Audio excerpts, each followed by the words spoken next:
যতক্ষণ না পর্যন্ত দর্শকরা পজিটিভ ফিডব্যাক দিচ্ছে ততক্ষণ পর্যন্ত আমরা অ্যাজ আ টিম একটু ভয় থাকি। দর্শক তো একটু কমই থাকে, তাও আমাদের 80% হল বুক ছিল। শুরুটা হয় বেলি চরিত্র দিয়ে, ফুলের নামে নাম। তো ওখান থেকে শুরু করে এখন উৎসবের জেসমিন। হ্যাঁ দেখেন, এটা কিন্তু কোইন্সিডেন্ট। ভালো গল্প যদি হয়, নাটকের একটা অডিয়েন্স আছে, তাদের জন্য হলো আমার কিছু কাজ করতে হবে। এই উৎসবে, উৎসব মুখর উৎসবে যদি বলি, তোমার উৎসব কেমন যাচ্ছে?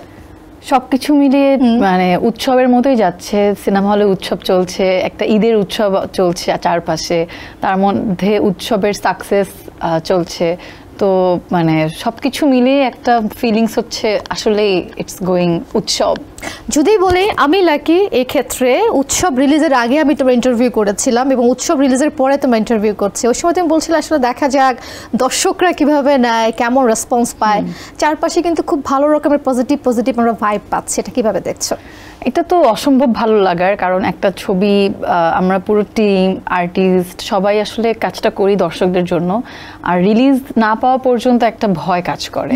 আমি আপনার সাথে আগে যেই এটা করেছিলাম শোতে, তখনও আমি বলছিলাম, যদিও এটা ঈদের পরের শো ছিল, মানে ঈদের সময় চলমান শো, বাট স্টিল আমি না খুব কনফিডেন্টলি বলতে পারছিলাম না যে হ্যাঁ অনেক ভালো যাচ্ছে। কারণ ভয় পাচ্ছিলাম যে আসলে মানুষ কেমন ভাবে নিবে।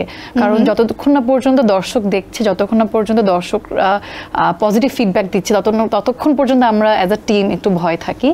বাট ঈদের দিন থেকে শুরু করে ঈদের দিনে আমাদের দর্শক তো একটু কমই থাকে, তাও আমাদের 80% হল বুক ছিল, মানে পুরো সিট যদি বলি। বাট থার্ড ডে থেকে এটা খুবই আশ্চর্যজনকভাবে, মানে ঈদের সেকেন্ড ডে থেকে আশ্চর্যজনকভাবে এটা খুবই খুবই ভালো আর কি মানুষের মধ্যে। আচ্ছা, আমরা যদি ফিরে তাকাই, ফুলের নামের নাম যেটা দিয়ে তোমার এন্ট্রি হয়ে আছে, এবং তারপরে মায়া শালিক, এবং তারপরে কাজল রেখা, এবং তারপরে উৎসব। যদি বলি উৎসবেও কিন্তু ফুলের নামের নাম, সেটা হচ্ছে জেসমিন। একটু জানতে চাই বিষয়গুলো। এটা আমার কাছে একটু কোইন্সিডেন্টের মতো, কারণ আমার শুরুটা হয় বেলি চরিত্র দিয়ে, মিজানুর রহমান আরিয়ান ভাইয়ার নাটক ফুলের নামে নাম। তো ওখানে বেলি চরিত্রে আমাকে মানুষ অসম্ভব ভালোবাসা দিয়েছে, যেটা আমি এক্সপেক্ট করিনি। কারণ ওটা দিয়ে আমাকে থাকে না, মানে একদমই সবার সাথে পরিচয় করা, একদম সব অডিয়েন্স, নাটকের অডিয়েন্স থেকে শুরু করে অনেকে আমাকে ওখান থেকে চিনতে পেরেছে। তারপর আমার এরপরে আমার মায়া শালিক যে ওই ফিল্মটা আমি করি শিহাব শাহিন ভাইয়ের সাথে, শিহাব শাহিন ভাইয়া এবং তার যে টিম, রাইটার ডক্টর জাহান সুলতানা, তারা কিন্তু আমাকে ফুলের নামে নাম দেখি কাস্টিং করে মায়া শালিকে। তো ওখান থেকে শুরু করে এখন উৎসবের জেসমিন। তো এই যে ফুলের নামে নামের যে বেলি এবং জেসমিন, বাংলাদেশে কিন্তু যদি বলি মানে এই দুটো ফুল পছন্দ করে না, মানে এইরকম মানুষ খুঁজে পাওয়া যায় না। এটা একটু হ্যাঁ দেখেন, এটা কিন্তু কোইন্সিডেন্ট না, মিলে গেছে। আবার আমার সাথেও মানে আমি লাকি যে আসলে মানুষ আমাকে হয়তোবা যারা রাইটার হয়তোবা এই নামই ভেবে লেখে। সাদিয়া, দেখা যায় যে অনেক ক্ষেত্রে সিনেমা হিট হয়ে যাবার পরে অনেকে কিন্তু এখানেই থিতু হয়ে যায় যে না ঠিক আছে, আমার সিনেমা হিট হয়ে গেছে, এখানটাতে আমি থাকবো। তো তোমার বিষয়টা কিন্তু একটু ডিফারেন্ট আমরা দেখতে পাচ্ছি। তুমি কিন্তু বড় পর্দার পাশাপাশি ছোট পর্দাতে এখনো কাজ করছো। আসলে তোমার চিন্তা ভাবনা কি আসলে ইন্ডাস্ট্রি নিয়ে সামনের দিকে? প্রথমত মানে অভিনয় করা কাজ, মানে আমি তো একজন আর্টিস্ট, আমি একজন অভিনয় শিল্পী।